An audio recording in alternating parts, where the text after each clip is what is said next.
The honourable member for Hunter.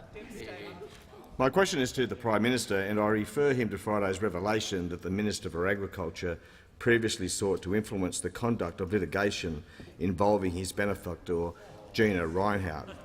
Has the Prime Minister counselled the Minister that any personal intervention in similar court cases in the future would be inappropriate? The member is totally out of order. And Prime Minister, the question is out of order, and he knows it's out of order. on what basis, Madam Speaker? Madam Speaker, point of order. Point of order. The manager of opposition business on a point of order. Madam Speaker, for a long time in this House, it has been appropriate to ask the Prime Minister about the ministerial code of conduct. You interrupted the member for Hunter at the exact point he was asking about the ministerial code of conduct. I'll hear from the leader of government business.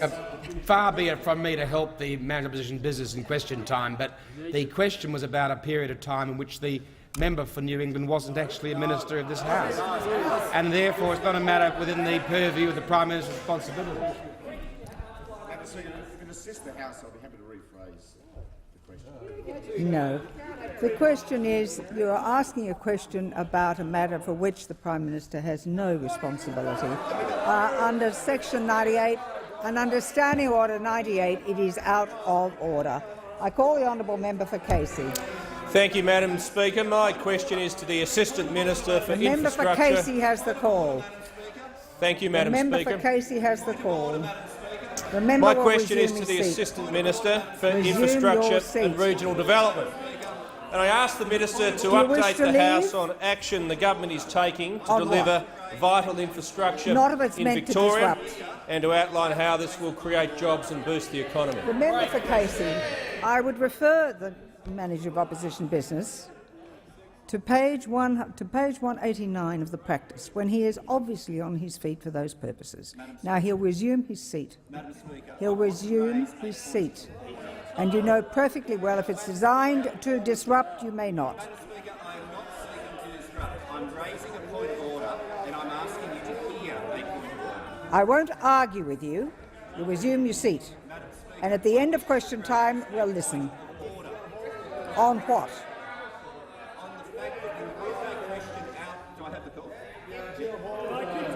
I said yes. I've asked you on what. You have the call for 1 moment. Okay. The point of order is on the fact that you ruled a question out of order without it being completed. You should hear the completion of the question. Otherwise, how can you say it's out? The member for Casey has the call. Thank you, Madam Speaker. My question is to the Assistant Minister for Infrastructure and Regional Development. You resume your seat. Resume your seat. Resume your seat or leave.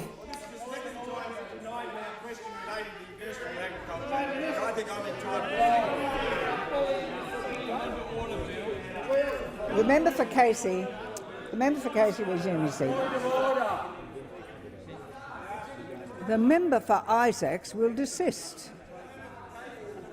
The member for Hunter, I said your question was out of order. You offered to rephrase it. I said it is out of order. Madam Speaker. I said the question was out of order. Madam Speaker, I take a point of order. You can have 1 moment. You yourself, Madam Speaker, have set the precedent. On a number of occasions, numerous occasions in this place, you have allowed members to rephrase their questions because you thought they bordered on not being compliant with the standing orders. I have allowed it for a variety of reasons, but being out of order in this way against Standing Order 98 is not one of them. I think it would be helpful if you let me finish the question. Casey has the call. Well, I'll be back tomorrow, Madam Speaker. Good. I look forward to it. No. Oh, good.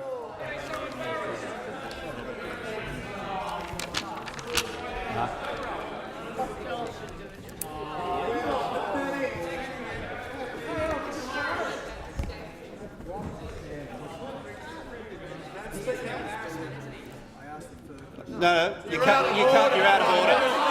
You're out of order. We haven't.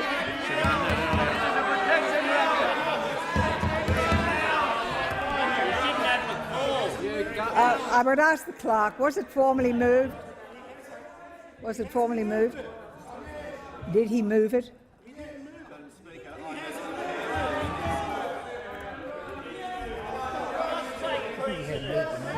Did he?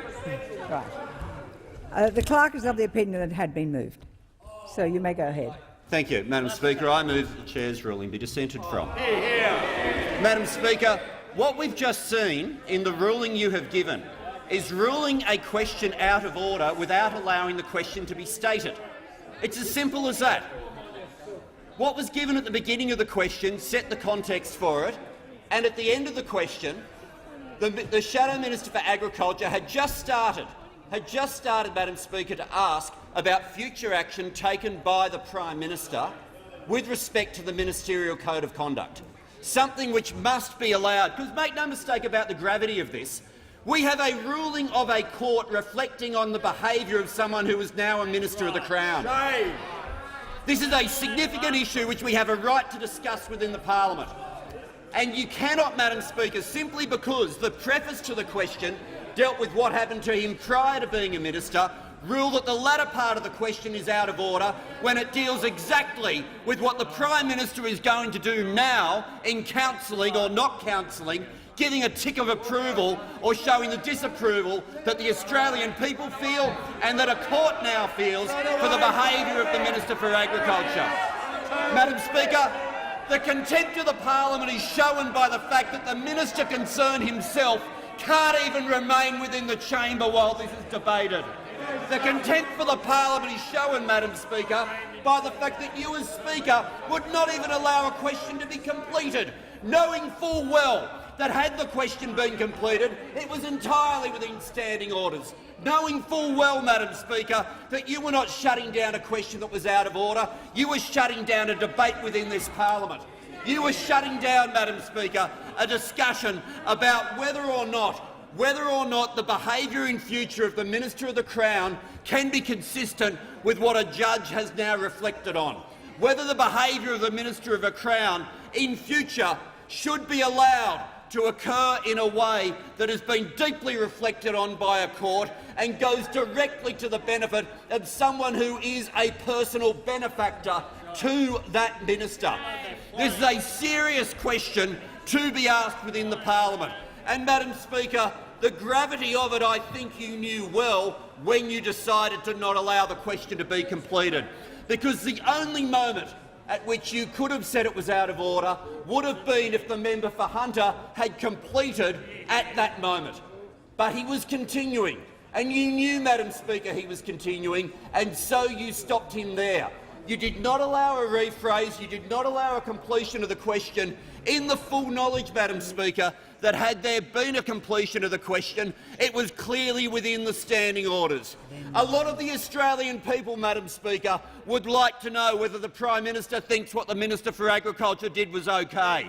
A lot of the Australian people, Madam Speaker, want to know whether this Prime Minister gives a tick to the future for his ministers to want to interfere in private litigation.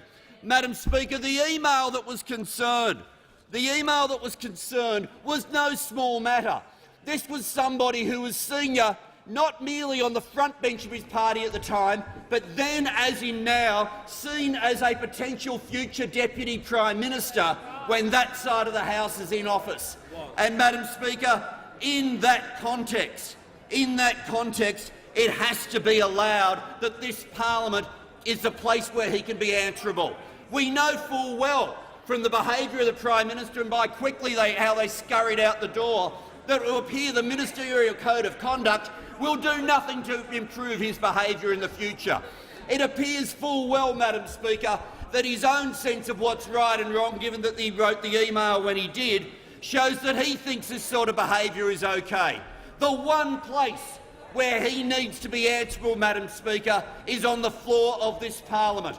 And your ruling, Madam Speaker, said that this Parliament will allow the issue to be suppressed. Your ruling, Madam Speaker, said that this Parliament will make no attempt to pull into line this Minister for Agriculture, that the Prime Minister can't even be asked whether or not that behaviour will be acceptable into the future. Madam Speaker, the way in which the benefactor concerned has provided assistance to the Minister for Agriculture is not limited to him. Gina Rinehart flew 3 Coalition MPs to Hyderabad in a private jet. It was not only, Madam Speaker, the Minister for Agriculture who was concerned here. It was also the Foreign Minister, Madam Speaker, the Foreign Minister not present here today, as well as the Minister for Agriculture, who has been a direct beneficiary of this individual, a direct beneficiary who a member of the front bench, seen as a future Deputy Prime Minister when there's a coalition government, is willing to try to interfere in private litigation. Madam Speaker, be in no doubt, every time your rulings try to shut down debate in this parliament, the Australian people know to look more carefully. Every time there's an attempt by this government to cover up, the warning lights go off throughout the entire community. Madam Speaker, there is no way in the world at its simplest under the standing orders that this ruling can be justified. Because at its core, Madam Speaker, you ruled that a question was out of order when it had not been completed. You ruled, Madam Speaker, that a question which you could not possibly know the contents of because it hadn't been said out loud, but you knew it was out of order. Madam Speaker, that sort of ruling makes a joke of the parliament. That sort of ruling, Madam Speaker, makes a farce of this being question time.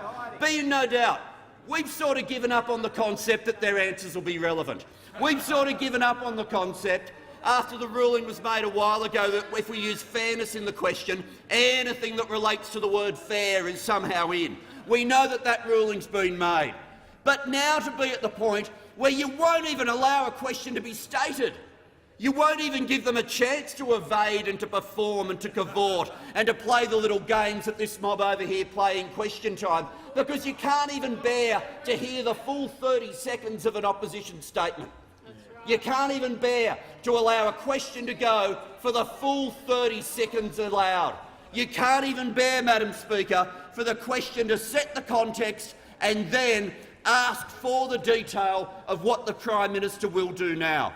Madam Speaker, it is essential, if question time is going to remain some sort of question and answer session back forth, that there will at least be questions that are not Dorothy Dix's. But over the last few weeks, Madam Speaker, more and more you are ruling questions from the opposition out of order. And today your ruling took it to an absolutely new level, where the ruling was made before the question had been stated. Madam Speaker, there is no way on earth you knew whether or not a question was out of order that you hadn't heard. There is no way on earth you knew. And the opposition handled it the correct way. We rose on points of order and asked, could the question be concluded, so that you could then rule. The member for Hunter asked whether it could even be rephrased, notwithstanding that you'd ruled on something he hadn't even completed. The opposition has made every effort in question time today to not get to the point that we're at right now.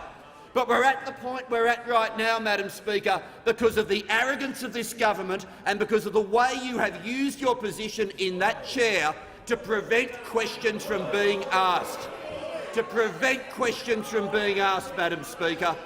This is an issue that goes to the heart of the character of people who sit opposite, that goes to the heart of the character of the Minister for Agriculture, and whether or not the Prime Minister, I agree, whether he sanctions what was done in the past prior to him being a minister, if that's what was being asked, it would have been out of order. But you ruled before the question got to the part about it being about future conduct as a minister, which undoubtedly, Madam Speaker, was within standing orders, entirely within standing orders. And so in that context, Madam Speaker, we have no choice. We either accept a situation where this parliament becomes a joke. We either accept a situation where this parliament becomes a place where this government can cover up and be answerable to no one, or we move dissent in a ruling that could not possibly have been accurate for one very simple reason, Madam Speaker. How can you rule a question out of order that you haven't heard? Is the motion seconded? I call the honourable member for Hunter. It is, Madam Speaker. Motions of dissent in the Speaker's ruling are not motions to be taken lightly, and this opposition does not take them lightly. It's why dissent motions are so rare in this place, because oppositions use them guardingly. And it doesn't matter whether we like the Speaker or dislike the Speaker, it doesn't matter whether the Speaker has a reputation for fairness or otherwise, oppositions generally are reluctant to move dissent. But we had no choice today, Madam Speaker, clearly no choice. For a start, as the Manager of Opposition Business pointed out, you did not even let me complete my question, Madam Speaker, and if you had, you would have come to the conclusion, surely, despite the pressure from those who sit opposite, that the question was entirely in order. Now, there are a number of principles here. For a start, Madam Speaker, the opposition under the Westminster system has limited opportunity to hold the government to account, or more particularly, to hold government ministers to account. And question time is one of our few opportunities. And when you prevent us from exercising that right, Madam Speaker, you not only undermine our cause, but you undermine the very nature of the Westminster system. And the question today, Madam Speaker, was a very serious one. It was one which picked up on the very serious reflections of Justice Brereton of the High Court, who himself expressed grave concern about the actions of the now minister back in 2011. And if you'd allowed me to complete my question, Madam Speaker, you would have found that I was most interested that the Prime Minister has by now reassured himself, felt confident that all the minister's actions between 2011 up until this date, including his 20 months or so as a minister, have been appropriate and within the standards of his own ministerial code of conduct. That's what we would like to know, and I'm hoping that the Prime Minister is now reflecting on that question I've belatedly put, and he will come back to the House and give us a reassurance in some future time, hopefully sooner rather than later, that he has reassured himself that this minister has not operated outside his own ministerial code of conduct. Now, Madam Speaker, I said question time is a time to hold ministers to account, and this is a minister who certainly needs a lot of supervision and needs to be held to account.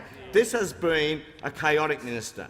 This has been an incompetent minister, Madam Speaker. This is a minister who is prepared to come into this place, provide an answer which is a total embellishment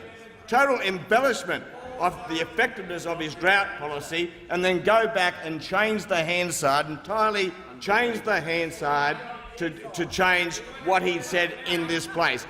Then, of course, he denies ever knowing about the Hansard changes, Madam Speaker, until I raise them in this place. Well, we know, thanks to the Senate estimates process, that that was not the case, Madam Speaker. Now, Madam Speaker, this is not the first time you've denied me an opportunity to ask the Minister for Agriculture a question. And on both occasions, I would put it to you, there was nothing extraordinary about those questions. They were questions which were entirely consistent with questions asked in this place on a daily basis, questions which you regularly allow to go through on the basis of the standing orders. There was nothing special here, Madam Speaker. A simple question to the Prime Minister. Is he confident that his minister has been compliant with the ministerial code of conduct? Remembering this is a minister who promised the agriculture sector